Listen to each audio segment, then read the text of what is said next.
Moi j'avais 40 ans, mes associés Laure avait 38 ans, Médéric avait 35 ans, et on s'est dit c'est peut-être le moment, nous ça fait 15 ans qu'on accompagne des entrepreneurs qui prennent des risques et qui sont indépendants, est-ce qu'on n'a pas envie de jouer notre carte et d'être authentique dans ce qu'on a envie de faire? Et là tu te retrouves dans un moment où tous ces gens-là, ils posent le stylo, non pas qu'ils t'aiment pas, non pas qu'ils croient pas à ton projet, non pas qu'ils trouvent que t'as pas un beau track record, etc. Mais c'est pas le moment. Là, ils sont plutôt en train de gérer l'existant et leur portefeuille et le feu qu'il y a sur leur portefeuille. C'est pas gagné l'histoire quand même. Et là, les nuits sont courtes.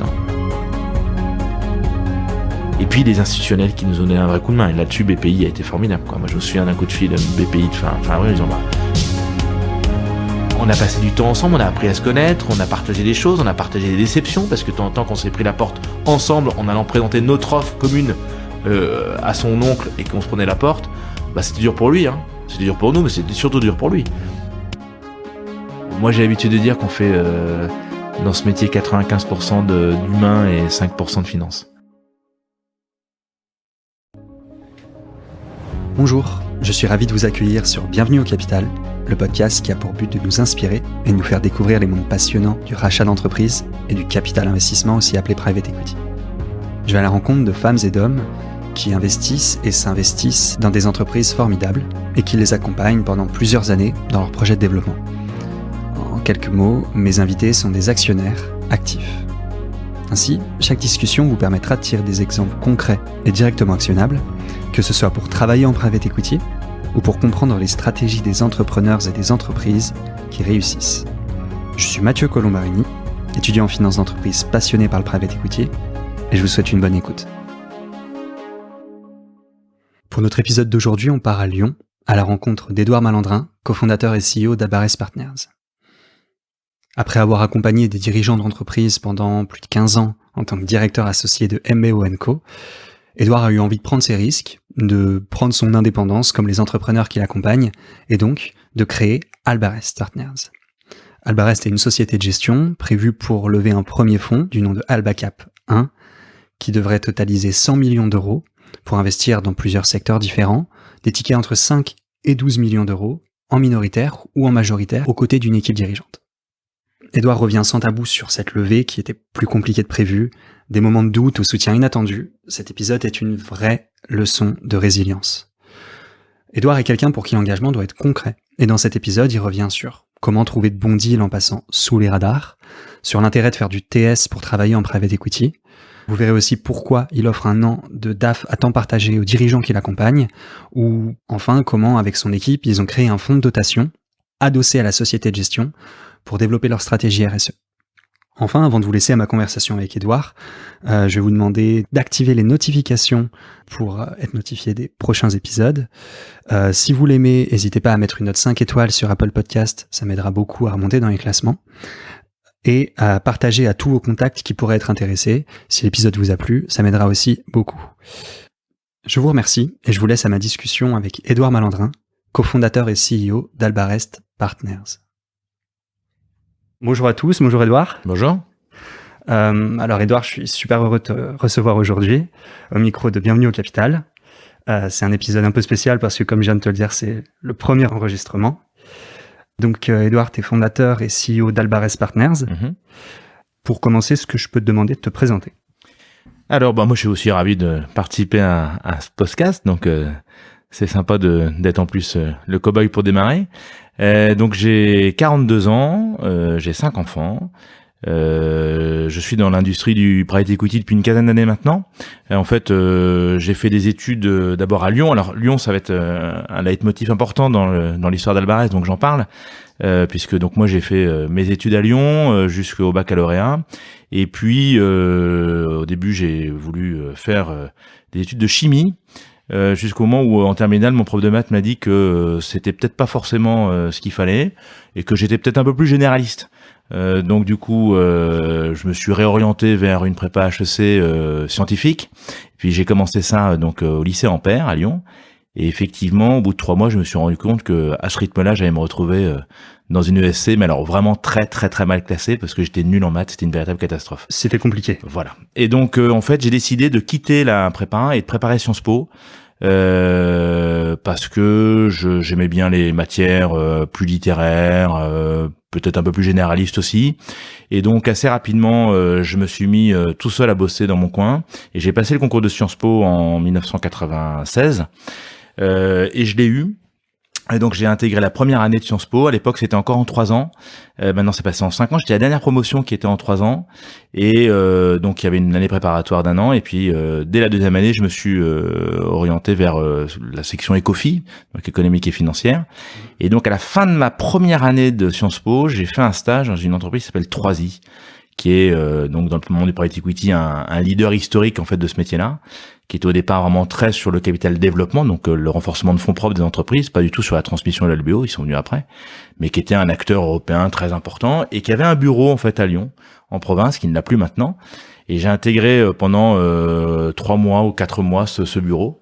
Donc c'était en 1998 et il se trouve que bon voilà, j'ai vécu une première expérience dans le private equity à ce moment-là qui m'a plu et qui explique après un petit peu des choix que j'ai fait. Et pourquoi justement tu as choisi de faire ton premier stage de Sciences Po là-bas? Alors un peu par hasard et puis un peu pistonné aussi par mon père, Okay. qui avait une boutique de M&A sur Lyon et qui faisait fusion-acquisition et qui m'a dit ça c'est potentiellement un métier qui peut te plaire. Et effectivement, ça m'a plu. Alors pour plein de raisons, peut-être qu'on en parlera tout à l'heure, mais effectivement, la diversité des histoires d'entrepreneurs qu'on rencontre, le fait que quand on fait ce métier, on parle directement avec le management et le chef d'entreprise, les business models, les histoires humaines, enfin, etc., etc. Bon, voilà, moi j'ai pendant 4 mois vu plein de choses, rencontré plein de dirigeants, vécu des affaires amusantes, des histoires amusantes. T'en as une à nous partager? Oui, bah typiquement, je me souviens d'une entreprise qui s'appelait Dimotrans, qui existe toujours d'ailleurs. Avec un monsieur qui était arrivé de Grèce, qui était relativement âgé, hein, et qui était quelqu'un qui est arrivé sans rien, quoi, vraiment réfugié en France, et qui avait monté une boîte de transport logistique qui s'appelait Dimotrans. Et donc à l'époque, on l'avait regardé pour assurer la transmission de ce patriarche, parce qu'il avait l'âge d'un patriarche, à son neveu. Outre l'analyse d'un métier qui n'a rien de sexy, hein, parce que c'était effectivement du transport logistique, c'était sympa parce que chez 3i, il y avait un groupe d'experts sectoriels qui était basé à Londres, et donc on avait fait venir l'expert sectoriel transport, qui était un vrai bon anglais, avec qui pesait bien son quintal bien tassé, et qui était surtout content de venir à la fois évidemment découvrir une boîte de transport logistique, ce qu'il connaissait par cœur, mais surtout aussi de faire une bonne bouffe dans un restaurant français, de boire lyonnais. Exactement, de boire une bonne bouteille de Beaujolais. Et voilà, c'était sympa, il était resté 2-3 jours et forcément, on apprend au contact de ces gens-là qui ont une très grosse expérience, qui sont un peu cheveux gris, mais qui ont beaucoup de kilomètres au compteur, on apprend plein de trucs, quoi. Voilà, donc ça, typiquement, là, je me suis dit, ça, ce métier, c'est formidable parce que il y a une curiosité intellectuelle qui est sympa, il y a la capacité de parler avec des gens qui sont des vrais décideurs, des vrais entrepreneurs, donc qui ont une vie où ils ont fait des gros paris, qui créent des emplois, qui créent de la valeur, et donc forcément on a du respect pour ces gens-là. Voilà.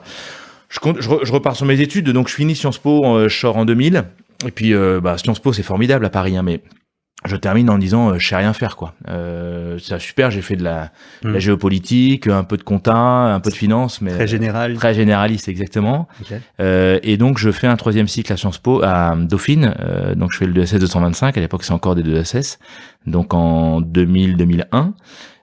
Finance d'entreprise, où effectivement là voilà, je me dis cette finance d'entreprise c'est ça qui va m'aider aussi à lire un bilan, à lire un compte de résultat, à savoir faire du cash flow.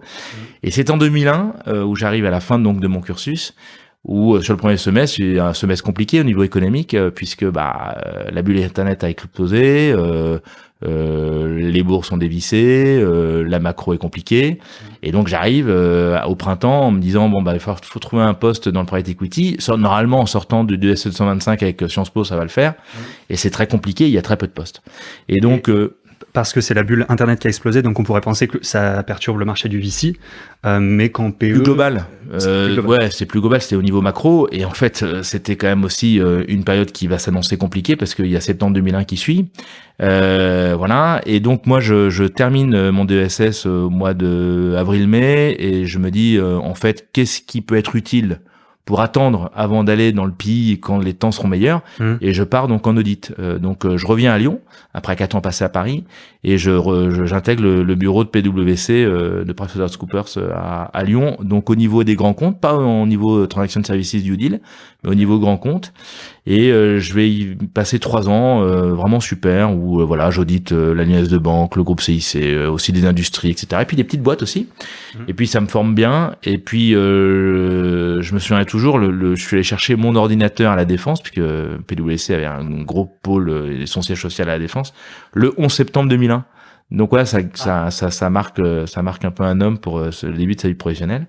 Et moi, j'ai passé 3 années formidables en audit, et puis au bout de 3 ans, j'ai bifurqué vers le Transaction Services, donc les due deal, et j'y ai fait seulement 1 an, puisque au bout d'1 an, j'ai un PI qui est venu me chercher, que voilà, c'était un peu l'aboutissement logique de ce que je voulais, et j'ai intégré Ciparex pendant 2 années, donc Ciparex, gros acteur. Et l'ETS, justement, c'était une étape de plus pour te rapprocher du PE ou... Ouais, c'était une étape de plus. C'était quelque part l'évolution logique parce que l'audit en tant que tel, on est très focus sur le compte de résultat, le bilan, mais peu sur les flux et peu sur le cash flow. Or, dans ma tête et clairement, enfin je le dis encore plus maintenant a posteriori, finalement ce qui est important dans nos métiers quand même de haut de bilan et notamment sur des LBO, c'est le cash flow quoi, c'est le flux, c'est la trésor, etc.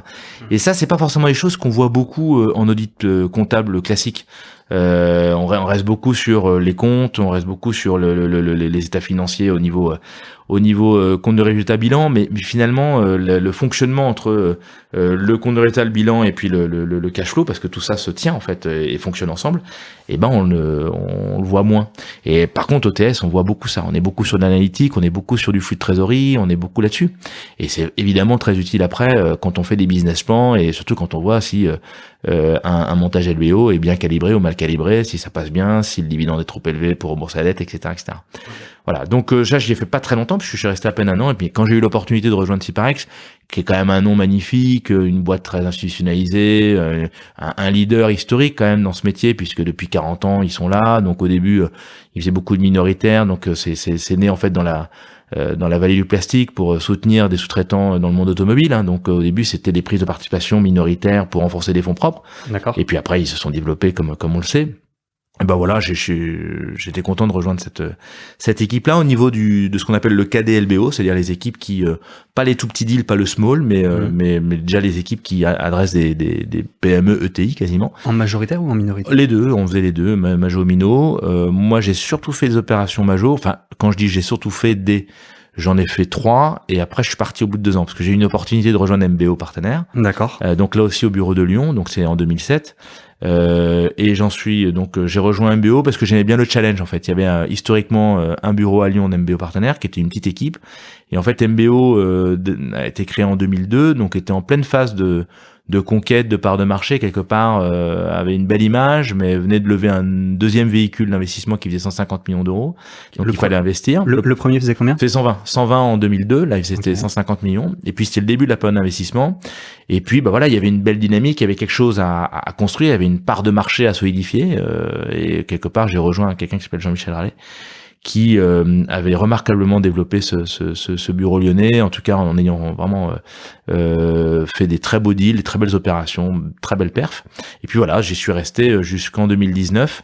Au début, chargé d'affaires, directeur de part, et puis je suis passé associé en 2010 et directeur général en 2015. D'accord. Quand t'es arrivé là-bas, vous étiez combien? On était 4. Ok. Ouais, on était 4. Il y avait donc Jean-Michel qui était associé, moi j'étais directeur de participation, et puis il y avait une chargée d'affaires qui s'appelait Laure Thibierge, qui est devenue depuis mon associé dans Almarest. Voilà. Okay. Donc moi j'ai développé avec Jean-Michel ce bureau, on a fait des opérations, on a fait des deals.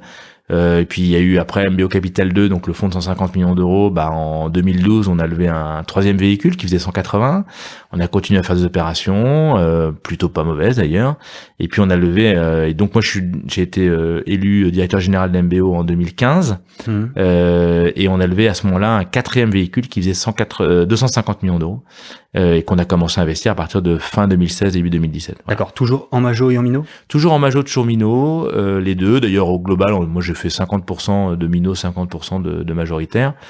Essentiellement des opérations de transmission pour 80-90%, et puis j'ai fait quelques opérations de capital développement, mais c'était essentiellement, comme son nom l'indique d'ailleurs, MBO partenaire, c'était surtout des MBO, des MBI, un peu d'obo, mais voilà, mais sur toutes ces opérations-là que j'aime bien d'ailleurs parce que on en reparlera peut-être, l'accompagnement de dirigeants qui reprennent le flambeau et qui reprennent le capital et qui reprennent la direction. Il y a un aspect qui est assez sympa en fait d'accompagner ce genre d'équipe. Voilà, un moment important pour eux et un moment important pour l'entreprise aussi d'ailleurs. Et là, donc, on arrive chronologiquement au moment où on va parler d'Albarest. Mais sur ces 15 ans, donc, où tu as travaillé d'abord chez Syparex et chez MBO, l'évolution du marché du PE, comment tu l'as vu? Parce que c'était un marché qui était 4 fois plus petit quand tu as commencé. Il a fait x4 en 15 ans. Donc, je suppose que le métier s'est professionnalisé. Tu me disais qu'en 98, la personne qui était venue de Londres, de Troisy, c'est un operating partners, donc qui était venu, qui connaissait le terrain. Là, il y a de plus en plus de fonds de PE qui se structurent avec des operating partners. Donc, ils étaient très en avance ou comment? Ouais, ils étaient très en avance. Bah, en fait, alors, il y a eu, les mouvements et les dynamiques du marché du PI, je vais sans doute pas être très original et sans doute pas exhaustif, mais d'abord, il y a eu une multiplicité de nouveaux acteurs. Entre l'histoire de Troisy, mais bon, moi, en 1988, je suis en stage, donc ma vision du marché, elle est pas très intéressante, mais j'irais plutôt par rapport à 2005-2007. On est 15 ans plus tard, il y a eu énormément de nouveaux acteurs qui se sont, ça a poussé comme le chien dent, quoi. Il y en a partout. Et en fait, ce qui est très étonnant, c'est que je me souviens, moi, quand la crise de 2008 est arrivée, l'une des premières analyses qu'on faisait, c'était que évidemment ça allait tabasser, mais que c'est comme toute crise, ça allait être intéressant parce que si on n'avait pas trop mal fait notre travail, on serait l'un des derniers qui resterait, et puis ça allait faire un peu le ménage dans le marché, quoi. Et il y a eu peu de gens qui ont sorti du marché, très peu de gens, parce qu'en fait on est sur un marché qui est très inertique compte tenu du système des FPCI où une fois qu'on a levé un fonds, on a des commissions, la société de gestion touche des commissions pendant 5 ans, 10 ans, et donc quelque part, sauf à vraiment être très très mauvais, même si le portefeuille est moyen, il y a eu peu d'acteurs qui sont sortis. Il y en a quelques-uns, mais des Perfectis, des gens comme ça, des Finadvance, mais il y a eu peu d'acteurs qui sont sortis. Okay. Mais par contre, il y en a eu de plus en plus, parce qu'il y a de plus en plus de cash qui s'est mis sur cette classe d'actifs au fur et à mesure. Donc on a vu effectivement les banques qui avaient déjà leur filiale, en avoir plusieurs, pour adresser à la fois le Minot, le Majo, du CapDev, du LBO, etc. On a vu des indépendants, on a vu plein de spin-off. J'ai typiquement l'histoire d'Albarest, c'est marrant, parce que MBO c'était un spin-off d'Initiative et Finance, et puis Albarest c'est un spin-off de MBO. Bon voilà, donc forcément à chaque fois IF est resté, MBO est resté, et donc il y avait une équipe il y a 15 ans, il y en a 3 maintenant, quoi. Donc voilà, donc ça c'est donc beaucoup d'acteurs et après un mouvement de fonds de plus en plus gros. Voilà, c'est-à-dire de taille de plus en plus importante. En termes de taille de levée, et donc typiquement le mouvement qu'a fait MBO, qui a levé donc premier fonds de 120 millions d'euros, le dernier de 250, et là MBO projette de lever un fonds de 350-400 millions d'euros. Ça on l'a beaucoup vu. Il y a un autre mouvement aussi qu'on a beaucoup vu, c'est la plateformisation en fait. C'est-à-dire des gens qui au départ étaient monofonds, monoproduits, qui faisaient que de l'equity sur une thématique particulière et qui ont diversifié l'activité de la société de gestion avec à la fois un petit fonds, un gros fonds, puis après des thématiques sectorielles, et puis des thématiques géographiques, et puis des thématiques de taille, et puis des thématiques de produits, parce qu'ils ont fait de la MEDS, parce qu'ils ont fait de la dette privée, etc. Donc on se retrouve aujourd'hui avec des gens, je parlais de Syparex tout à l'heure, mais typiquement voilà un bon exemple de plateforme qui a très bien marché, où il y a de la MEDS, il y a du petit, il y a du gros deal, il y a de l'ETI, il y a de la PME. Bon, eux encore ils ont pas sectorisé, mais par exemple des gens comme UI Gestion, ils ont un fonds santé, un fonds agro, donc ça on l'a beaucoup vu. Okay. Donc c'est ça les plus gros mouvements que j'ai pu voir. La problématique après de l'offre des fonds d'investissement en termes de valeur ajoutée pour leur portefeuille, je dirais ça n'a pas beaucoup évolué en fait. C'est-à-dire que quand on regarde l'histoire d'Operating Partner, c'est un vieux serpent de mer depuis 2008. D'ailleurs, personne n'a vraiment trouvé la martingale de comment ça, parce qu'il y en a qui l'ont internalisé, mais on peut pas non plus prendre 15 personnes, parce qu'en termes de compte de résultats pour cette gestion, c'est compliqué. Il y en a d'autres qui travaillent avec des prestataires externes, mais voilà, c'est toujours pareil, quand c'est externe, c'est pas interne, donc c'est pas non plus le nirvana. Donc on voit bien que la valeur ajoutée offerte à nos dirigeants, pour moi, quand je discute un peu avec les gens qui ont connu un LBO et qui ont connu l'accompagnement d'un fonds d'investissement, ça reste toujours, je vais pas dire une déception, mais t'entends une petite frustration par rapport à ce qu'on leur avait vendu. On n'a pas toujours été, et là je me mets dedans, la profession n'est pas toujours au rendez-vous de ce qu'on promet à nos dirigeants en termes de valeur ajoutée. Et justement, qu'est-ce que tu veux promettre avec Albares Partners? Peut-être d'incarner un peu plus ça, justement, c'est-à-dire d'être plus au rendez-vous. Donc c'est vrai que nous, alors je dirai un mot sur Albares après, mais c'est vrai que dans le monitoring de nos participations, dans l'accompagnement qu'on veut avoir de nos participations, on a toujours été assez proches, nous, historiquement. Notre ADN, c'est d'être très proche de nos dirigeants et de notre équipe dirigeante.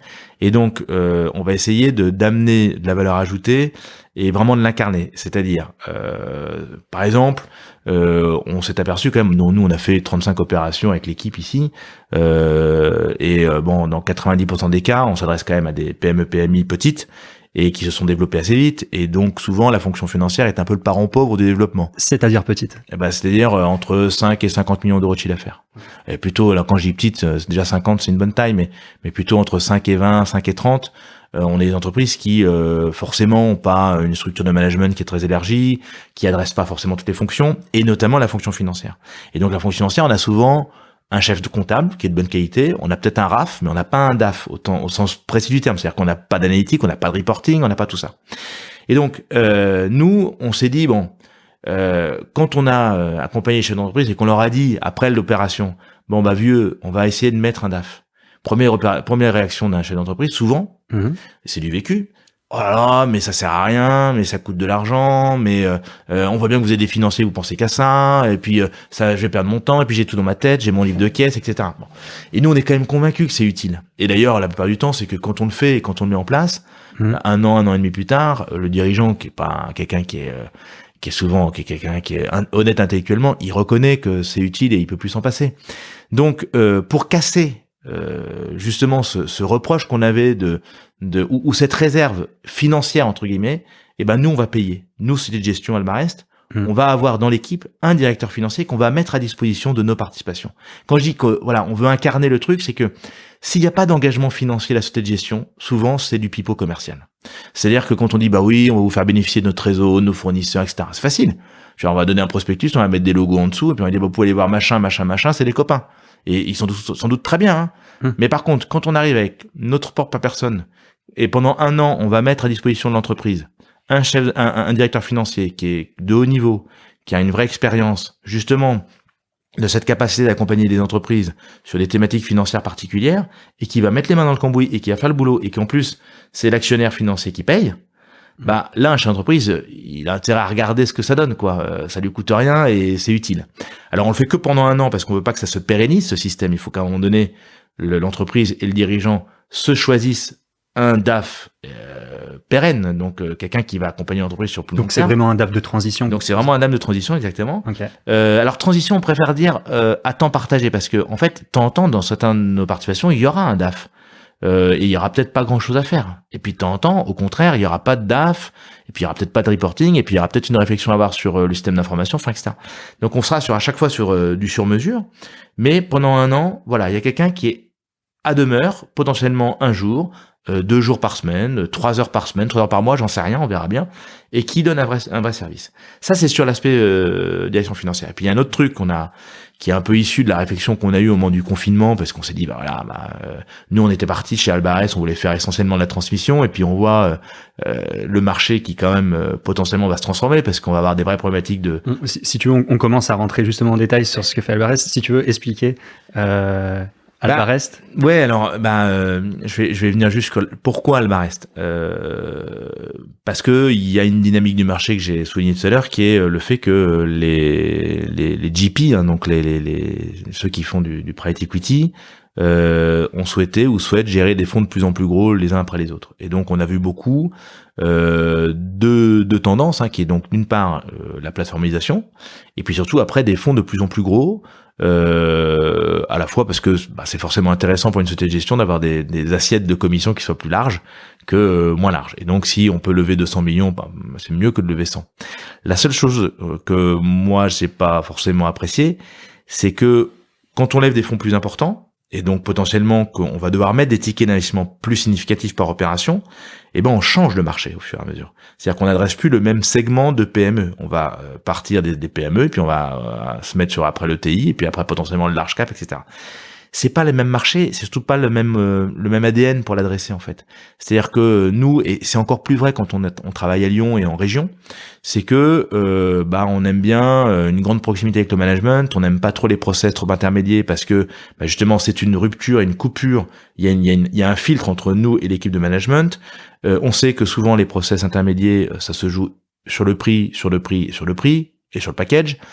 Or, nous, c'est pas ça qui nous intéresse. C'est-à-dire que, évidemment, si on propose 20% moins cher que les copains, on n'aura pas le deal, mais on veut évidemment être à peu près au prix, mais on veut surtout pouvoir passer du temps avec le management, bien comprendre les ressorts de l'opération, pourquoi est-ce qu'ils veulent faire une opération, pourquoi est-ce qu'il y a une transmission, est-ce qu'on est certain que les gens qui vont, et les personnes qui vont reprendre, les hommes et les femmes qui vont reprendre l'entreprise, ce sont les bonnes personnes, qu'elles sont animées par les valeurs qu'on aime bien. Et donc tout ça, ça mérite en fait de pouvoir être pas en gré à gré, ça arrive qu'on soit en gré à gré sur les opérations, sans intermédiaire, mais que on puisse avoir une grande proximité avec le management. Et ça marche sur du small cap. Ça marche pas sur du mid cap, parce que tu parlais tout à l'heure des changements aussi que j'ai perçus. Forcément, le marché s'est professionnalisé, il s'est fortement intermédié. C'est-à-dire qu'aujourd'hui, il y a 90% des deals sur lesquels il y a un intermédiaire de M&A et qui est un professionnel de ce genre de choses et qui sait faire organiser très très bien son process, de mettre du rythme, de mettre tout le monde le long du mur pour que ça soit celui qui propose le prix le plus élevé qui gagne. Nous, on essaye de sortir de ça. Et si on veut essayer de sortir de ça, faut être sous les radars. Faut en fait aller chercher des deals sur le terrain. Faut rencontrer l'environnement proche de l'entreprise, c'est-à-dire le conseil, les conseils, donc l'expert comptable, le CAC, l'avocat, le CGP, ce genre de choses, pour pouvoir avoir un lien direct avec le dirigeant. Et puis le jour où lui, il a envie de faire une opération, il pensera peut-être à nous, parce qu'il nous a rencontrés une fois, deux fois. Avant, un moment, il n'y avait pas forcément d'actualité particulière sur une opération en capital. Là, il va se dire, tiens, c'est le moment ou jamais. Donc ça marche sur des deals plus petits, sur lesquels je pense qu'on a encore une belle carte à jouer pour essayer de faire en sorte de faire essentiellement des deals qui sont peu ou pas intermédiaires, et donc avec des valos qui sont pas les mêmes, et donc une pression derrière sur le fait de bien faire le BP qui est moindre de facto, parce que on se dit si j'ai pas trop mal acheté, je peux vendre pas trop mal, et donc j'aurai forcément une augmentation du multiple entre l'entrée et la sortie, voilà, si j'ai été un bon acheteur. Et donc voilà, donc c'est vrai que quand MBO a évoqué le souhait d'aller sur des deals plus gros, mid cap, lever 400 millions d'euros, nous on s'est dit ici à Lyon, on s'est dit mais ça c'est pas notre ADN. Ça, c'est pas ce qu'on a envie de faire. Et puis, en plus, moi, j'avais 40 ans, mes associés, Laure avait 38 ans, Médéric avait 35 ans, et on s'est dit, c'est peut-être le moment. Nous, ça fait 15 ans qu'on accompagne des entrepreneurs qui prennent des risques et qui sont indépendants. Est-ce qu'on n'a pas envie de jouer notre carte et d'être authentique dans ce qu'on a envie de faire? Et donc, quelque part, de pouvoir déployer ce qui nous animait, on se disait tiens ça serait intéressant de faire ça, typiquement le directeur financier à temps partagé, l'operating partner dont je vais parler après, et puis la RSE, on va faire un fonds de dotation, tout ça, c'est des choses qui nous animaient depuis longtemps, en disant tiens ça serait sympa de le faire. Quand on crée une société de gestion et qu'on lève un fonds, l'avantage c'est qu'on écrit sa feuille de route quoi, et donc ce qu'on a voulu faire depuis longtemps ou ces réflexions qu'on avait depuis longtemps, elles sont pas forcément géniales, ça réinvente pas la roue, mais on se dit tiens c'est l'occasion de les mettre en place et de voir ce que ça donne. Voilà. Et donc c'est pour ça que fin 2019 on a spin-offé le bureau de Lyon, c'est-à-dire que on est 5 ici à Lyon, on était 5 chez MBO. Et ce moment justement qui est super pivot, au moment où vous décidez de faire le spin-off, est-ce que tu te souviens du jour 1 ? Ah oui, bien sûr. Comment ça ? Mais forcément, tu t'en souviens bien d'ailleurs. Tu te souviens, en fait, il se trouve que en 2018, on était 3 au directoire, et on a initié une réflexion stratégique chez MBO. Au directoire d'MBO. D'MBO, ouais. Okay. On était 3 au directeur d'MBO et on réfléchissait un peu sur la projection stratégique de la société de gestion et se poser la question de savoir si il fallait qu'on aille sur le modèle de plateforme aussi, parce qu'MBO a toujours souhaité être monofonds, monoproduit, et donc quelque part, est-ce qu'il y avait que cette voie-là qui était de dire après un fonds à 250 millions d'euros, le coup d'après c'est forcément 300, ou est-ce qu'on peut se dire tiens, il peut y avoir 300, mais à côté il peut y avoir un fonds pour faire de la thématique sectorielle dans la santé, dans l'agro, j'en sais rien, ou un pays, ou potentiellement avoir un fonds qui est important, significatif, mais au-dessous, avoir un fonds plus petit qui continue à adresser le small cap qui était le marché historique assez naturel de MBO. forcément, moi, je poussais cette idée. Et quand on est 3 au directoire et qu'il y a 2 contre 1, il y a une majorité qui se dessine. Je te laisse imaginer que j'étais pas dans les 2 et que j'étais seul. Donc ça n'a pas été choisi. Et donc je me souviens, c'était fin décembre 2018 et voilà. En fait, le verre était dans le fruit, quoi. Dans ma tête, je me suis dit mais c'est le moment de partir parce que je suis pas d'accord et que je me projette pas là-dedans. Et je me souviens quand j'en avais parlé avec Laure et Médéric, avec lesquels moi je travaille depuis plus de 10 ans, donc on se connaît par cœur. Tout de suite, c'était une évidence en fait aussi chez eux, dans leur tête, dans leur cœur. Et on s'est dit mais c'est le moment ou jamais. Donc ça c'est fin 2018. Et donc quelque part après, j'ai tenu 3-4 mois avant d'allumer la mèche et de dire bon voilà, mais en fait moi assez tôt j'ai dit à mes associés à Paris, j'ai dit je suis obligé de vous dire aussi en toute honnêteté que je serai pas dans la levée du fonds 5 parce que c'est pas ce que j'ai envie de faire. Voilà. Et donc quelque part assez vite, ça peut plus marcher après. C'est-à-dire qu'il faut se séparer. Et donc on s'est séparés officiellement, définitivement fin décembre 2019. Voilà. Donc ça a pris du temps quand même, ça a pris 6 mois pour que on finalise les discussions. C'est administratif surtout. C'est administratif, puis c'est surtout parce que il y a plein de sujets. Moi j'avais 20% de la société de gestion, il y a l'histoire de Caride, il y a des histoires de sociaux, parce qu'on était 6 quand même au bureau, on a 5 investisseurs plus une assistante. Il y avait qu'est-ce qu'on fait des bureaux de Lyon, qu'est-ce qu'on fait du portefeuille de participation de Lyon, voilà, etc. Donc forcément il y a plein de sujets. C'est pas des moments évidents au niveau affectif, parce que voilà. Moi, j'ai passé des années extraordinaires avec des gens extraordinaires chez MBO. Et tu te retrouves à négocier avec... Et tu négocies, et puis il y a de la frustration, et puis il y a la déception, et puis de temps en temps, il y a des sentiments de trahison parce qu'on s'en va. Donc voilà, donc c'est pas forcément des moments marrants. Et puis voilà, faut y passer, ça fait partie du rite initiatique. Voilà, on est marqué un peu au fer rouge là-dedans, et puis une fois que c'est fait, c'est fait. Cette période, elle dure à peu près du coup 6 mois, 1 an. Ouais, 6 mois. 6 mois. Ouais, okay. 6 mois. 6 mois de discussion, et puis voilà, après, une fois qu'on est d'accord, on accompagne la suite dans préavis et tout, et puis fin décembre 2019, on était tous partis du bateau MBO. Voilà. D'accord.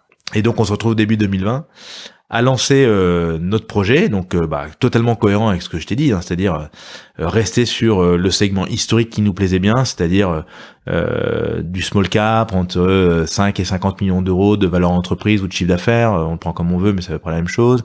Des opérations de transmission. Au départ, quand on lance ça en janvier 2020, c'est ce qu'on vise en fait, essentiellement de faire de la transmission sur les deals où on va être majoritaire uniquement, plus de mino, on va faire que du majo. Et quand t'entres en majo, sur une transmission, donc c'est toi qui concrètement va choisir les dirigeants qui ensuite entrent dans la société, ou comment ça se passe ? Non, parce que ça dépend. Si tu interviens dans le cadre d'un MBO, quelque part, je vais dire le management qui va reprendre, il est déjà dans l'entreprise, donc quelque part il est légitime, c'est le DG, c'est un numéro 2, un numéro 3, c'est peut-être un codir globalement, enfin voilà, en tout cas il y a pas besoin d'aller chercher ailleurs, donc c'est pas nous qui choisissons, quelque part ça s'impose, et d'ailleurs surtout il faut que ça soit cette équipe là qui porte ce projet de reprise. Nous on va venir que l'appuyer, le soutenir d'un point de vue financier, tant opérationnel aussi, pour les aider à mener ce passage de témoin et cette rupture, parce que ça reste une rupture, une transmission, mais quelque part c'est d'abord eux qui vont mener ça.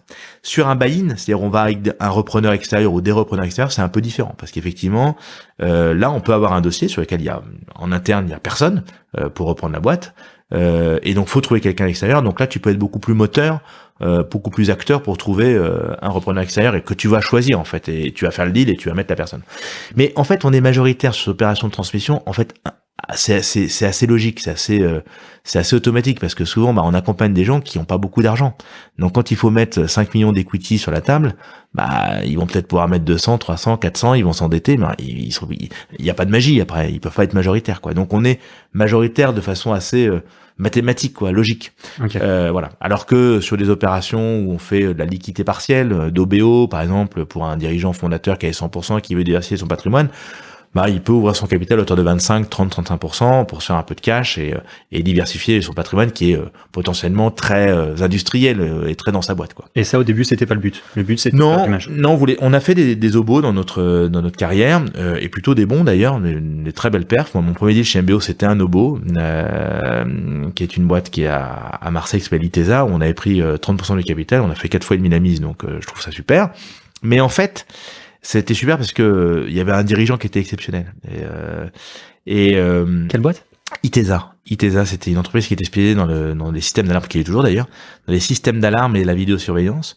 Et voilà, l'entreprise était petite quand on a fait l'opération. C'était mon premier deal chez MBO, c'est une entreprise qui faisait 7 millions d'euros de chiffre d'affaires, donc on fait plus de 45 aujourd'hui, qui s'est remarquablement développé parce qu'il y a un dirigeant juste exceptionnel, bon, qui est une très belle équipe, mais un dirigeant exceptionnel, Olivier Pagès.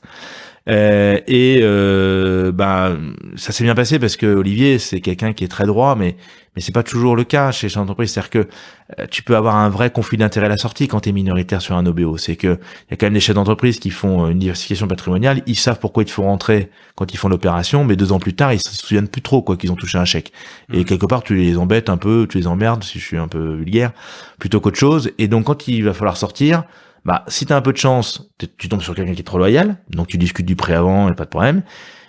Soit tu tombes sur quelqu'un qui veut faire les choses bien, donc tu te mets d'accord sur la valo et tout, et même si lui continue, il y a un prix de réserve et tout le monde est d'accord. Et puis si jamais t'as un dirigeant qui a envie de te racheter et qui a envie de se reluer après de s'être dilué, là il y a un acheteur et il y a un vendeur quoi. Et t'as une dissymétrie d'information, t'as une dissymétrie dans le rapport de force forcément, parce qu'il y a un dirigeant et puis il y a toi qui as ta petite minorité. Donc on n'a pas voulu continuer à faire ça et on veut vraiment faire des opérations de vraie transmission. C'est-à-dire il y a un basculement de majorité, il y a un basculement dans le management, c'est-à-dire qu'il y a un changement de management. Le dirigeant historique peut rester encore au capital, c'est pas un sujet, mais en tout cas il y a une modification, il y a un changement. Voilà, ça c'est important. Bon, ça c'était le projet initial en janvier 2020. Et puis arrive le Covid, arrive le confinement, on se retrouve chez soi. Là on se dit merde. Vous vouliez lever combien ? 100 millions d'euros. Donc on venait de partir sur les routes, on avait vu des institutionnels et puis arrive le 17 mars, qui est une date importante dans notre chronologie de fonds d'ailleurs, parce que le 17 mars, on a reçu notre agrément AMF. Qui est nécessaire pour faire cette activité. Donc on dépose un dossier d'agrément à l'AMF et l'AMF nous donne un numéro d'agrément pour pouvoir lever des fonds. Donc ça c'était super parce que ça venait couronner quand même 4 mois de boulot, de paperasserie, d'administratif. Et puis on rentre en confinement.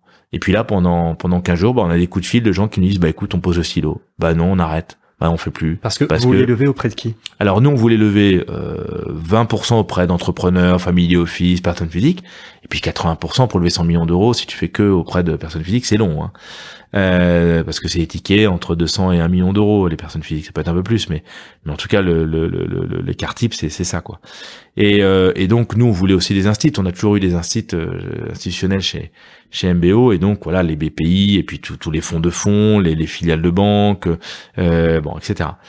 Et là tu te retrouves dans un moment où tous ces gens-là ils posent le stylo, non pas qu'ils t'aiment pas, non pas qu'ils croient pas à ton projet, non pas qu'ils trouvent que t'as pas un beau track record, etc. Mais c'est pas le moment. Là ils sont plutôt en train de gérer l'existant et leur portefeuille et le feu qu'il y a sur leur portefeuille pour essayer d'avoir un minimum de visibilité sur qu'est-ce que ça va donner le Covid, qu'est-ce que ça donne le confinement, est-ce que tout va péter dans tous les sens, est-ce que il faut des PGE, est-ce que vous allez pouvoir payer la dette en fin de mois d'acquisition, etc., etc.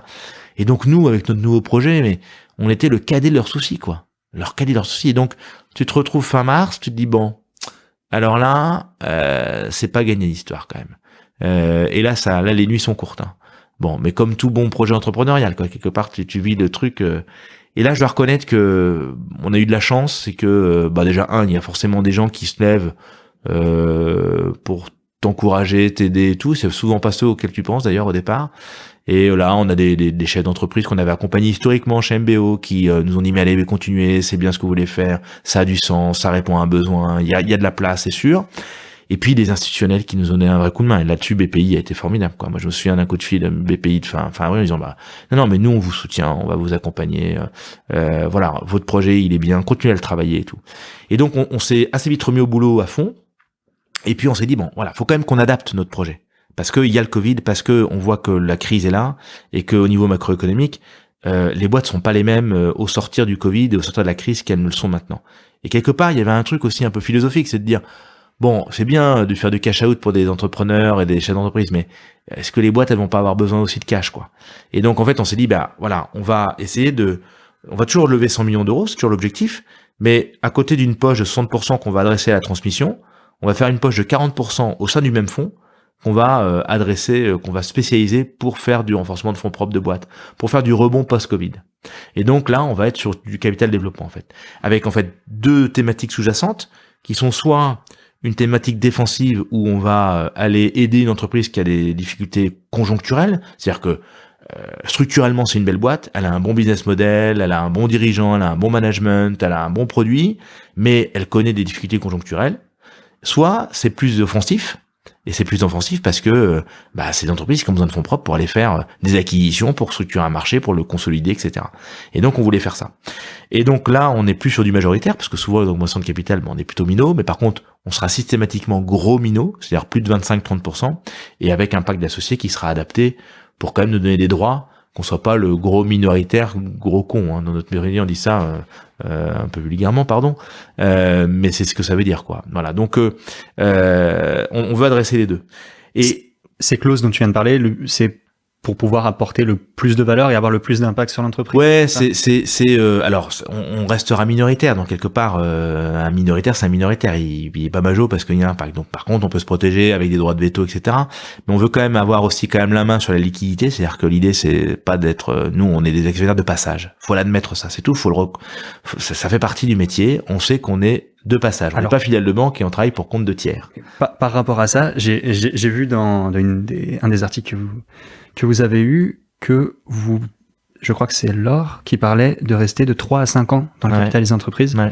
Historiquement, je crois que c'était un peu plus long et ça tend à, la période tend à baisser. Ouais. Vous avez plus visé donc des périodes de 3 à 5 ans. Ouais. Alors, faut dire ce qui est, on est plutôt sur un objectif de 5 ans.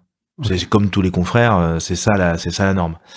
C'est vrai que nous on a sur notre track record historique une duration qui est un peu plus faible parce que on a eu de la chance, beaucoup de chance d'être de temps en temps sollicité par des industriels sur certaines boîtes de notre portefeuille beaucoup plus tôt qu'on ne le pensait et de façon spontanée. Il n'y avait pas de process, donc j'ai en tête pas mal de deals où finalement on est sorti plus tôt parce qu'on a eu une très belle opportunité. Donc ça, on fait jamais un deal contre le management. Sur des PME PMI, c'est pas possible. Ça peut marcher sur du large cap, mais quand on est sur des PME PMI, je veux dire le poids du chef d'entreprise dans le rapport de force, c'est pas une histoire de pourcentage de capital. C'est d'abord que il y a beaucoup de choses qui reposent sur lui, quoi. Donc quelque part imaginer faire une opération et une session industrielle contre le management, ça n'a pas de sens. Donc forcément, même si c'était qu'au bout de 2 ans, au bout de 3 ans, on était d'accord à 100% avec le management et l'ensemble des actionnaires pour le faire. Okay. Ça jamais fait contre. Et donc on a eu des cas comme ça. Et puis ça c'est la première, c'est quelque part la réponse spontanée à des sollicitations plutôt agréables parce que souvent c'est des belles valos, donc c'est du beau TRI. Et puis aussi en fait, on a toujours souhaité et c'est un truc qu'on veut essayer de maintenir, être assez proactif sur notre portefeuille. C'est-à-dire, en fait, on voit que de temps en temps, assez vite, tu as fait l'upside, en fait. C'est-à-dire que, quelque part, tu as rempli ta feuille de route, ton equity story. Et que, job is done, donc c'est peut-être pas idiot de rebattre les cartes au niveau actionnarial. Et ça t'en parle avec le management. Typiquement, quand on fait une opération de transmission, qui est vraiment quelque chose de une vraie rupture, c'est-à-dire qu'il y avait le patriarche fondateur qui s'en va et qui laisse la place à ces deux petits jeunes.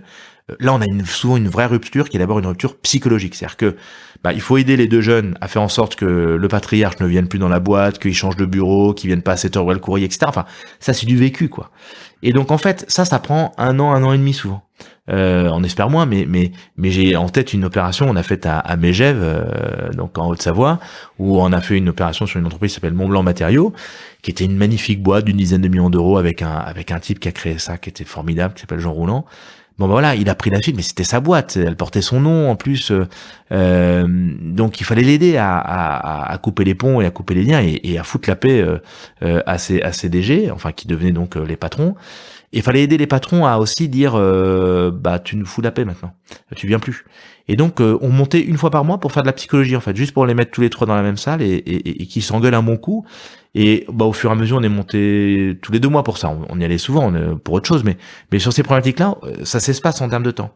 Et au bout de 2 ans en fait, ça y est, l'entreprise avait trouvé une vitesse de croisière, les nouveaux dirigeants avaient trouvé leur place, l'ancien aussi, tout ça s'était apaisé, tout ça était rentré dans l'ordre, le deuil avait été fait, et donc quelque part, notre boulot, qui était d'accompagner ce moment d'un point de vue très psychologique d'ailleurs, il était fait. Et donc, Là, on se dit, ben voilà, on a créé la valeur quelque part. Elle est peut-être subjective, mais c'est une vraie valeur. Et donc, on se remet autour de la table avec le management et on leur dit, ben voilà, on vous a accompagné, vous avez que 10% du capital parce qu'ils n'avaient pas d'argent. Ça a plutôt bien marché. La boîte c'est vraiment beaucoup déleveragé, elle a beaucoup remboursé ses aides d'acquisition. Donc, il y a peut-être un truc à faire pour que on rebatte les cartes au niveau actionnarial et que vous montiez au capital un peu plus. Vous passiez de 10 à 30% du capital et tout. Et pourquoi attendre 5 ans dans ces cas-là? Et les gars nous ont dit, bah ouais, super. Et donc, on a fait une opération au bout de 3 ans, où on a fait un bon multiple, mais surtout on a fait un bon TRI, parce qu'effectivement, donc on est assez proactif. Ces deux exemples, tu vois, c'est à la fois savoir répondre à des sollicitations spontanées, ça c'est toujours bien, pour faire ou pas le deal d'ailleurs, et pour sortir ou pas. Et puis, de temps en temps, être proactif en se disant, bah, on a créé la valeur, est-ce que ça vaut encore le coup de rester? Et puis aussi, il y a de temps en temps de sortir de façon assez défensive parce qu'on s'est trompé.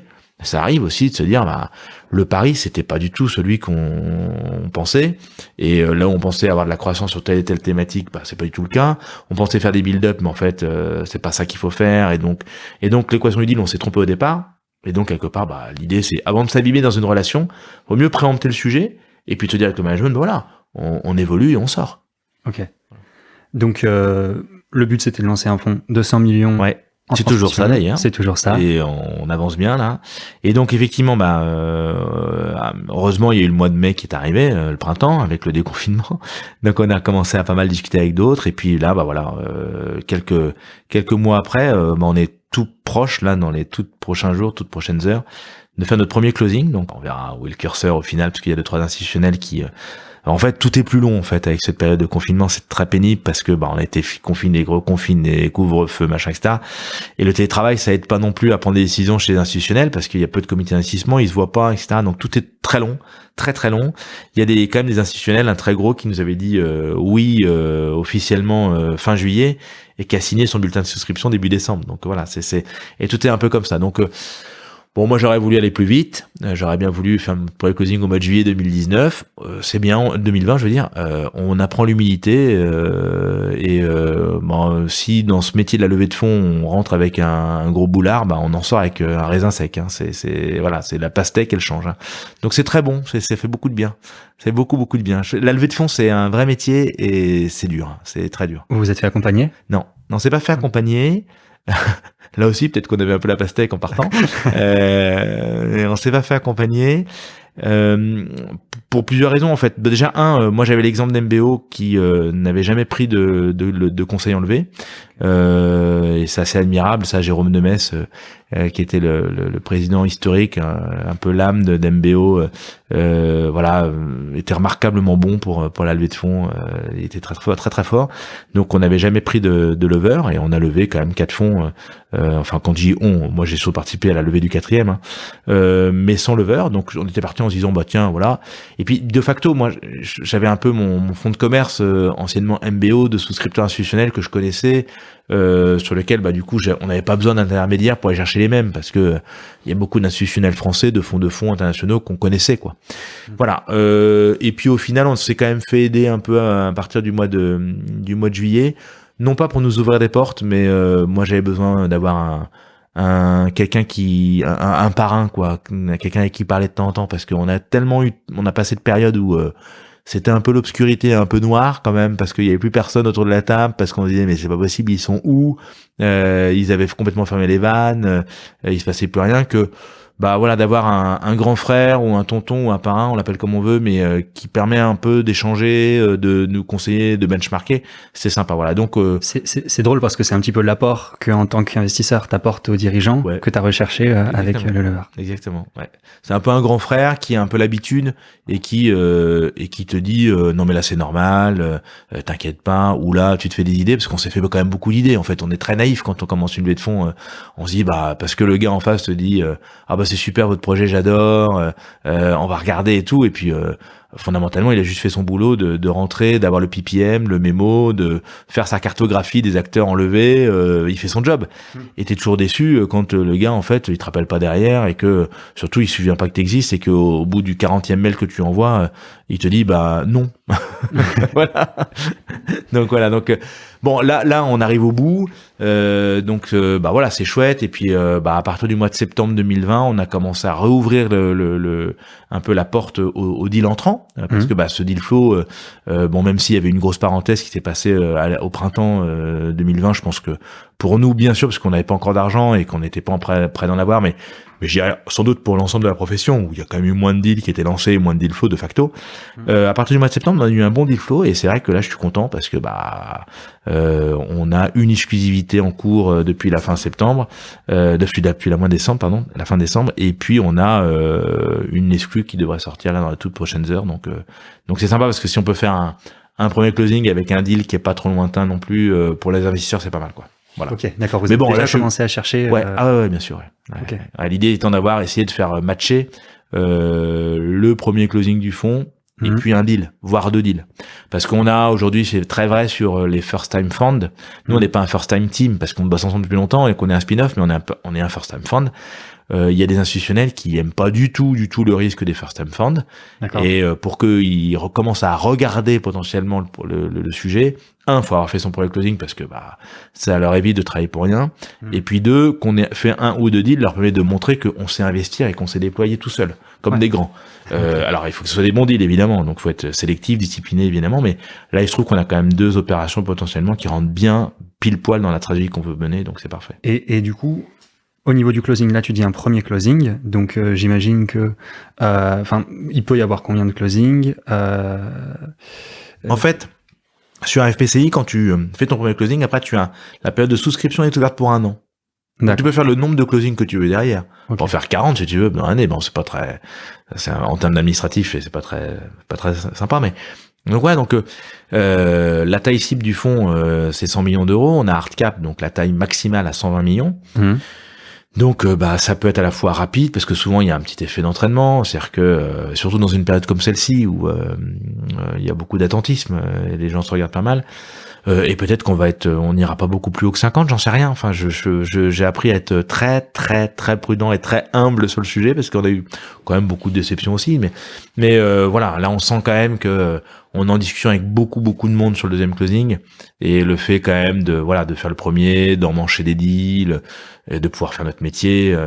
Moi, je suis convaincu que notre stratégie c'est la bonne. Enfin, c'est une bonne stratégie. Il n'y a pas que celle-ci évidemment, mais que c'est une bonne stratégie, qu'on a l'équipe pour ça, qu'on sait faire, et qu'il y a aucune raison qu'on continue pas à faire le track record de perf qu'on a fait historiquement, qu'on continue pas à le faire dans le futur. Ok.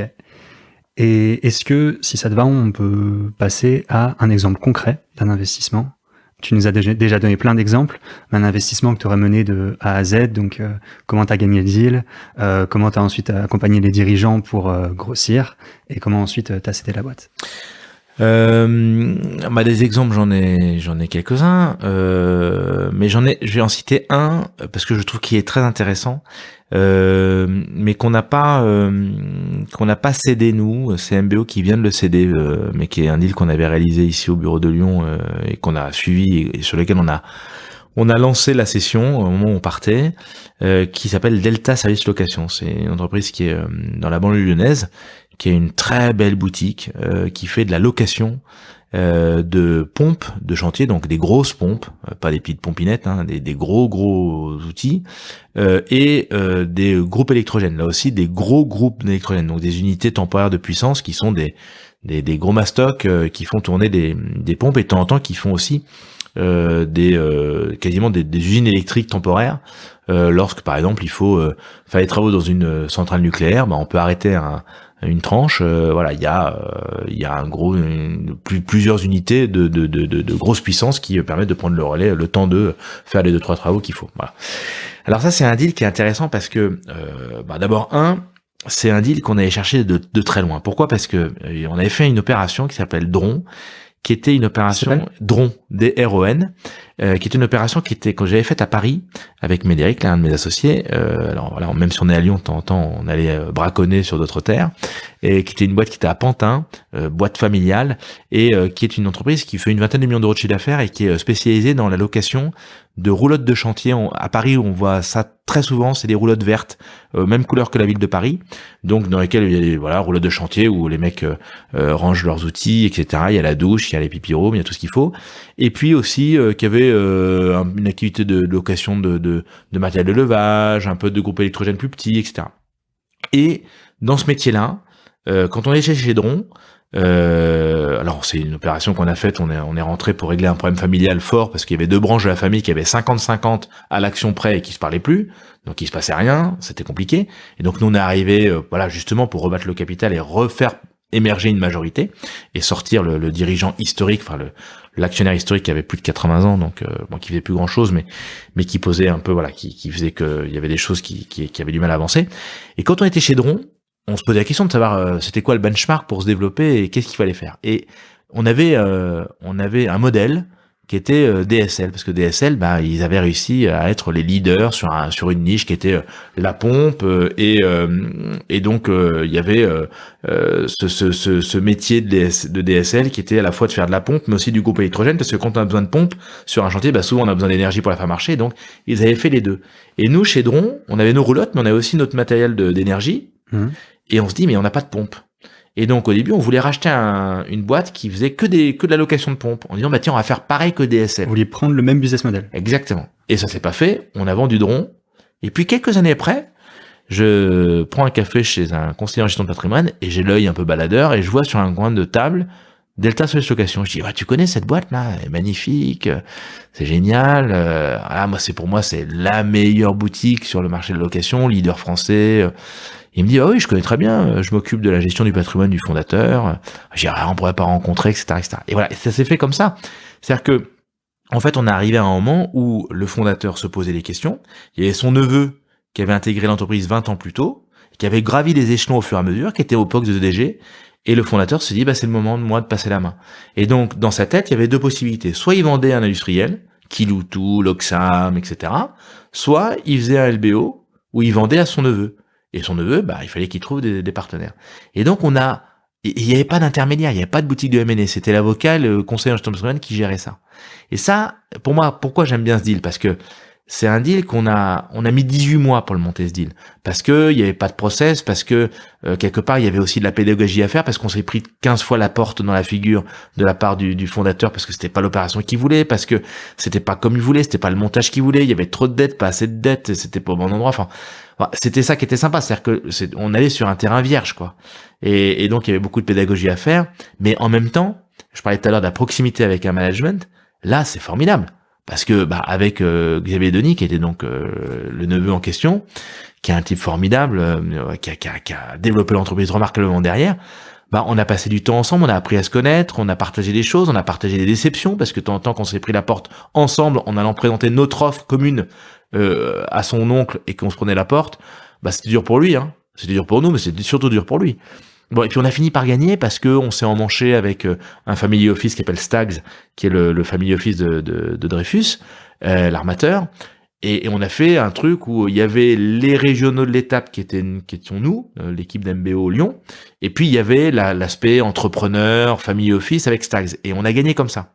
Et on a en ayant un co-investisseur. En faisant le deal à 2, okay, pour qu'il n'y ait pas uniquement un private equity qui faisait peur un peu aux fondateurs, parce que les fonds d'investissement ça lui faisait peur. À 2 professionnels et le neveu. Et bien sûr, bien sûr, et Xavier Denis qui était le porteur du projet clairement, et le porteur du développement et tout. Et donc on a accompagné cette entreprise pendant 3 ans. On a beaucoup investi, beaucoup renouvelé le parc, parce que c'est des métiers de capex, hein. Il y a beaucoup d'investissements pour renouveler le parc, en pompe, en énergie. On a structuré pas mal à la fois le reporting, les outils financiers de l'entreprise qui étaient pas au niveau. On avait un comité d'échange qui était intéressant parce qu'il y avait beaucoup de valeur ajoutée.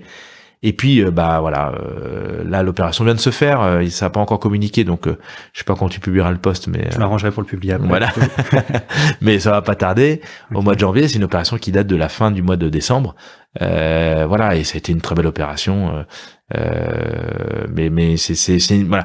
Et en fait, qu'est-ce qui m'intéresse moi là-dedans? Ouais. Pourquoi je trouve que c'est un bon exemple, c'est que en dessous des radars, c'est ce que j'ai dit tout à l'heure, c'est que c'était pas intermédiaire. Non pas que l'intermédiaire, j'aime pas j'ai formidable mes copains du M&A bien sûr, mais de temps en temps quand on peut parler directement avec le chef d'entreprise, c'est pas mal quand même. Et quand on n'est pas en concurrence, c'est pas mal non plus. Et donc on a fait un deal sur mesure, vraiment. Et oui, ça a été long. Oui, ça a été compliqué. Oui, de temps en temps, c'est déceptif et frustrant. Mais au final, on l'a fait. Donc, ça reste une bonne expérience.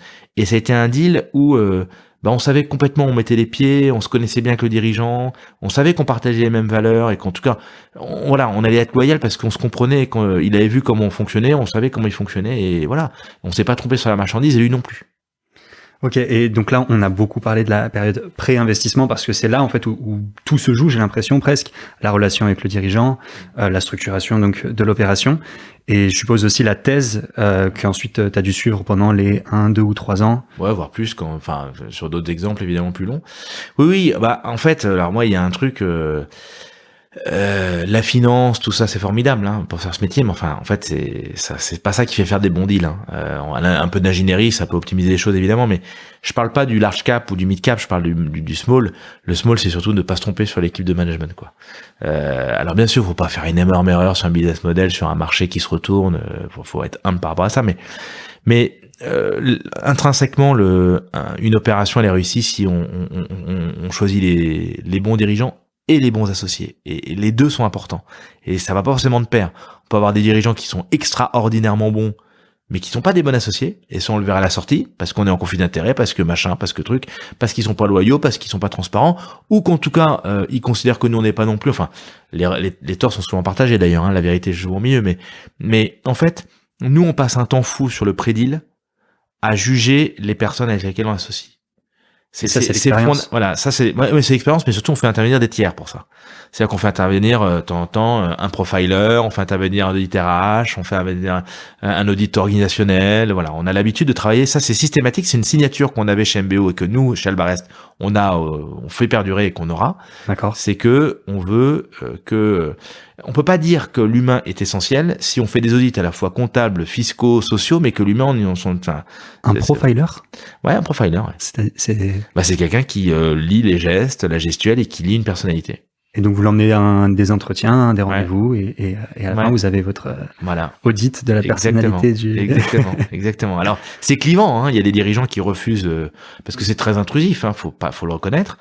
Et en même temps, ça nous a fait perdre des opérations, mais en même temps, ça nous a fait gagner, parce que nous, je veux dire, c'est un peu la tarte à la crème quand on dit on est proche des dirigeants, on est sympa, machin, etc. Mais faut quand même le démontrer un minimum. Et donc un dirigeant, il est quand même sensible au fait qu'on lui dit on va passer du temps à bien comprendre votre organisation, non pas pour vous juger vous, mais pour savoir si on est compatible nous avec vous. C'est comme ça que ça se passe bien. Parce que nous, on a plein de défauts aussi. Moi, j'ai plein de défauts, peut-être trop de testostérone de temps en temps, etc. Bon, voilà. Et donc, faut être sûr que, en fait, c'est une sorte de fiançailles quand même un deal, surtout sur des tailles de boîte comme ça. Faut pas se tromper, quoi. Et donc, faut passer du temps à bien être sûr que on va s'entendre. Et de temps en temps de faire un audit organisationnel ou un audit RH, c'est important. En fait, le profiler, ça fait très peur quand on parle de ça.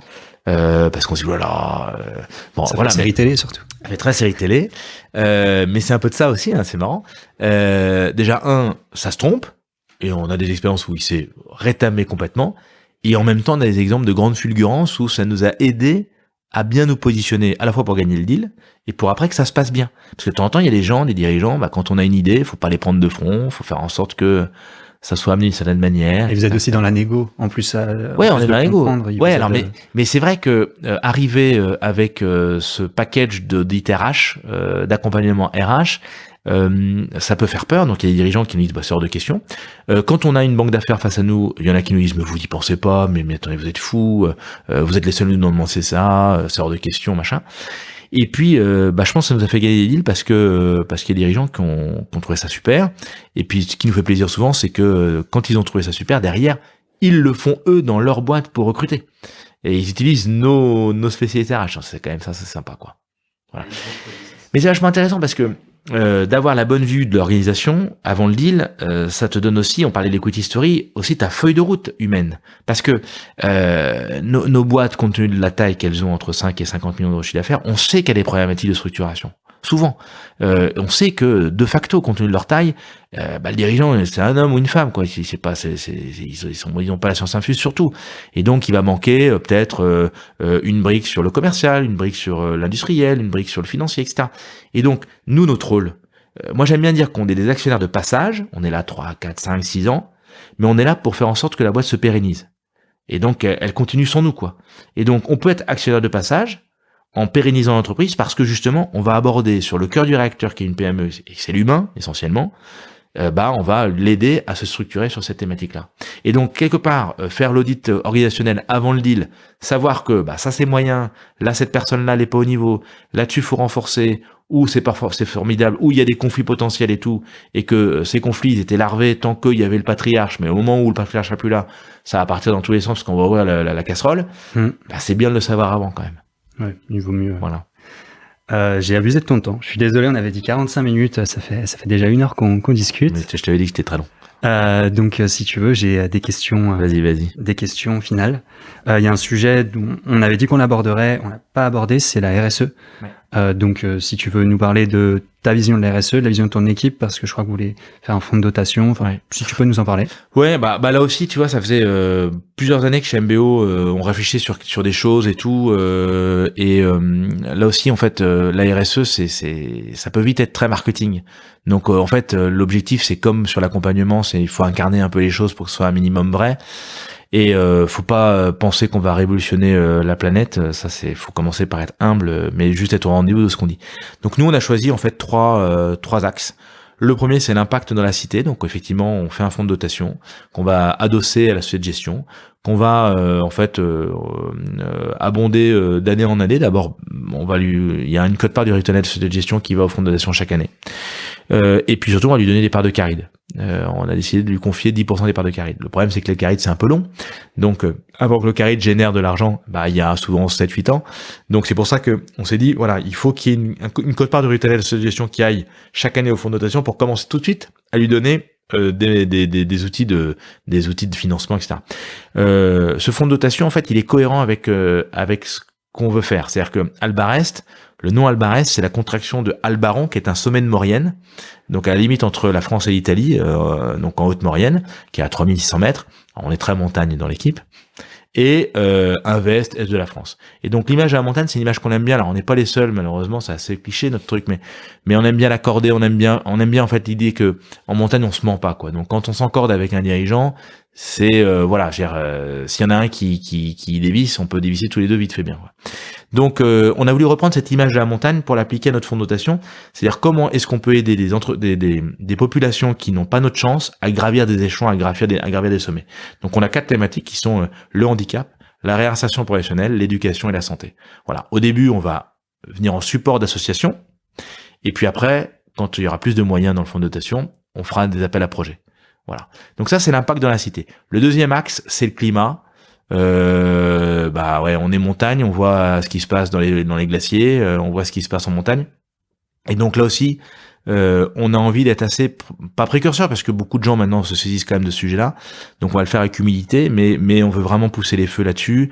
Et donc on sera sur calcul de la trace carbone à l'entrée, à la sortie de nos opérations, voir les progrès et faire des trucs qui sont des trucs pragmatiques, parce que l'idée c'est pas être ayatollah là-dessus. On est sur de la PME PMI, ça sert à rien d'arriver avec la grosse Bertha, ça peut pas marcher, mais d'arriver, parce que souvent les PME font plein de choses, elles s'en rendent pas forcément compte, et en fait on voit que ces histoires de climat aujourd'hui c'est très fédérateur dans les entreprises. Donc nous on a juste envie de mettre en exergue ce que font déjà les entreprises, de le mettre en évidence et de faire en sorte que il y ait un vrai pack au niveau des salariés, de nous, des actionnaires, des prestataires, pour faire en sorte que ces thématiques-là soient adressées. Donc déjà pré-deal, on détermine 2-3 thématiques importantes sur les problématiques climat, et après c'est clairement les adresser de façon pragmatique et de les mettre en exergue, et on les suit après avec des indicateurs extra-financiers tout au long du deal. Là, donc c'est du cas par cas, j'imagine. Cas par cas. Est-ce que tu auras un exemple concret? Bon, typiquement, mais là, nous, ce qu'on a fait sur DSL, c'est un bon exemple d'être la service location. Forcément, un groupe électrogène, quand t'es au fuel, ça consomme. Mais par contre, il y a toute une thématique de passage à l'hydrogène. Et ça, on était très en pointe sur le sujet. Bon, maintenant, on n'est plus actionnaire, et puis comme on est parti d'MBO, ça fait 1 an que j'ai moins suivi le sujet, mais c'était quelque chose qui tenait vraiment à cœur de Xavier Denis. Je pense qu'il était très visionnaire là-dessus, et je trouvais ça formidable, donc on puisse t'accompagner dans cette thématique-là. Parce que en plus, en Rhône-Alpes, où on sait que la région veut vraiment développer l'hydrogène, là il y avait un truc à faire qui était intéressant, quoi, était un peu pas un champion pour être champion et rouler des mécaniques, mais pour montrer un peu l'exemple. Et comment tu fais pour l'accompagner dans... Bah, c'est des sujets que tu vas continuer à accompagner, potentiellement en motivant un peu le COMEX sur le fait qu'on va adresser, on va réserver une partie des CAPEX sur cette thématique-là, en parler régulièrement, communiquer, voir nous si on peut pas trouver auprès de l'ADEME, etc., des sources de financement et de subventions, en parler à la région. Voilà, là-dessus on peut être utile pour un chef d'entreprise qui a pas le temps et qui va nous dire donnez-moi un coup de main, faites-moi rencontrer les bonnes personnes et réfléchir à ses côtés. Et puis surtout, en permanence, remettre ce sujet sur le tapis et de le suivre vraiment. C'est-à-dire que accompagner le dirigeant et continuer à le challenger, être poil à gratter sur le sujet. On sait que ça l'intéresse, mais on peut être aussi ce miroir et continuer à challenger le chef d'entreprise. Et puis la troisième thématique de la politique RSE, c'est le partage de la création de valeur avec l'ensemble des salariés. Ça, c'est quelque chose qui est donc pas mal poussé par France Invest, qui est maintenant assez facile à mettre en place grâce à la loi Pacte. Et donc, en fait, ça passe par un PE. Donc, on fait un PE. Alors, il y a des entreprises où ça existe déjà. Il y en a d'autres où ça n'existe pas. On fait un PE et on met en place un accompagnement. Et en fait, ce qui est sympa, c'est que c'est pas ça qui va réconcilier ad vitam aeternam le travail et le capital. Faut pas rêver, faut pas non plus. Mais néanmoins, c'est une première pierre pour que toute la force vive de l'entreprise se disent pas qu'il y a une opération qui se fait contre elle ou qu'ils font les choux gras de l'actionnaire. Non, c'est vous avez créé de la valeur et quelque part vous touchez quelque chose par rapport à la valeur qui a été créée. Et donc c'est une rétrocession de la plus-value qui est faite. Et donc notre engagement qu'on a pris nous auprès de nos souscripteurs, c'est de systématiser sur toutes nos opérations un système de partage de la création de valeur. Donc ça veut dire mettre tous les salariés de l'entreprise au capital. Alors via un PE. Voilà, c'est pas en direct, mais effectivement c'est le PE qui est actionnaire, qui a bénéficié d'une rétrocession dans ce cadre-là. Et après, dans le PE, tous les salariés auront leur quote-part via le PE. D'accord. Et il y a un pourcentage du... Non, c'est du cas par cas. Alors sachant que, je suis pas spécialiste, c'est Laure qui gère ça plus que moi parce que c'est notre responsable RSE. Mais il y a un plafond de sécurité sociale, si j'ai bonne mémoire, maximum en termes de perception par salarié. Mais ça c'est la sortie. Mais dans le symbole, c'est vachement important, quoi. Parfait. Si tu devais donner un conseil à Édouard au moment où tu sors de Sciences Po, qu'est-ce que tu lui dirais? Fais pareil. Parfait. Non, moi j'ai aucun regret, je suis vraiment content. C'était sympa, j'ai vraiment pris énormément de plaisir dans ce que j'ai fait. Je regrette pas d'être allé directement au TS parce que il y a aujourd'hui des gens qui vont directement au TS. Je trouve que c'est un petit peu dommage de pas faire un peu d'audit pur au départ, même si le métier d'auditeur a pas mal changé avec c'était un peu plus juridique, remplissage de cases avec des croix maintenant que ça ne l'était à l'époque. Alors je me rends moins compte, ça fait quand même plus de 15 ans. Non, je changerais pas grand chose en fait. C'est une réponse très positive. Quelle est la meilleure chose que ce métier t'ait apporté? C'est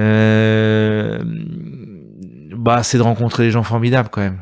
Ça c'est quand même super. Moi, j'ai l'habitude de dire qu'on fait dans ce métier 95% d'humain et 5% de finance. Et je pense que c'est très vrai, quoi. Je veux dire, ce métier, je veux pas dévaloriser tous les masters de l'ingénierie financière, etc., parce qu'on en a besoin. Hein. Mais c'est pas Black & Scholes qui fait faire des opérations et des bonnes opérations, quoi. C'est de bien choisir ses combats, de bien choisir les personnes avec qui on s'associe. Et donc quelque part, moi, j'ai rencontré des gens formidables. De temps en temps, je me suis mis sur la gueule avec des dirigeants. Parce qu'on n'était pas calé de la même manière, etc. Mais même, c'est des gens que je respecte parce que c'est des gens qui ont créé des choses, qui ont créé de la valeur. Plus que nous, hein, nous on crée pas de valeur. Hein. Faut dire quand même les choses telles qu'elles sont. On va créer de l'argent, mais ceux qui au quotidien créent de la valeur, créent de l'emploi, créent des idées, créent de la valeur ajoutée, c'est quand même nos entrepreneurs, quoi. Et donc quelque part, faut reprendre. C'est une bonne boussole d'humilité aussi, c'est de remettre au centre le dirigeant et les hommes et femmes qui font l'entreprise. Pas le dirigeant seul d'ailleurs, parce que c'est pas un one man show ou un one woman show. C'est des personnes, c'est des hommes et des femmes qui prennent des risques, qui développent, qui ont des idées. Et ça, c'est ma plus belle.